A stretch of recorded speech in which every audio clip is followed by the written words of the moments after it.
నేను చెబుదాం అనుకున్న పాయింట్లు అందరూ కవర్ చేశారు. నాకు మ్యాటర్ లేదు ఇప్పుడు. కంటెంట్ కూడా లేదు.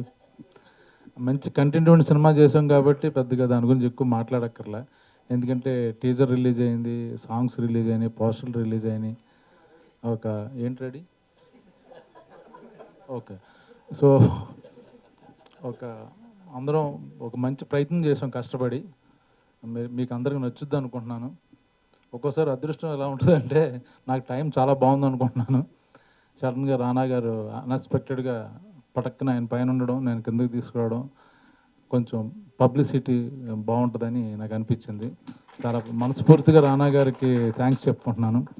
అలాగే మన హీరో తిరువురు నాకు పరిచయం లేదు, చాలా చాలా బాగా మాట్లాడాడు. అంటే సినిమాకి కనెక్ట్ అయితే ఎలా ఉంటుందన్న ఫీలింగ్ నాకు తెలిసిందన్నమాట. ఇదే ఫీలింగ్ ఆడియన్స్ కూడా రావాలని కోరుకుంటున్నాను. అండ్ దయాకి మంచి పేరు రావాలి, మా రాజిరెడ్డి గారికి బాగా డబ్బులు రావాలి. మీరందరూ చూస్తే ఆయన డబ్బులు వస్తే ఆయన నాకు డబ్బులు ఇస్తారు. ఎందుకంటే నేను డబ్బులు తీసుకోకుండా చేసాం మేము. దయచేసి మిమ్మల్ని అందరినీ కోరుకునేది అంటే మీడియా వాళ్ళని కూడా నా డబ్బులు నాకు వచ్చేటట్టు ఏర్పాటు చేయండి ప్లీజ్. ఏమండి, మనం వెనకాల చూసుకుందాం. ముందు మట్టికి అది ట్రెండ్, బ్రహ్మాజీకి డబ్బులు ఇప్పించండి ట్రెండ్ చేస్తే అది మనం తర్వాత ఒక సపరేట్గా మనం మీటింగ్ పెట్టుకుందాం. దయచేసి అందరూ హెల్ప్ చేయాలి. Thank you very much.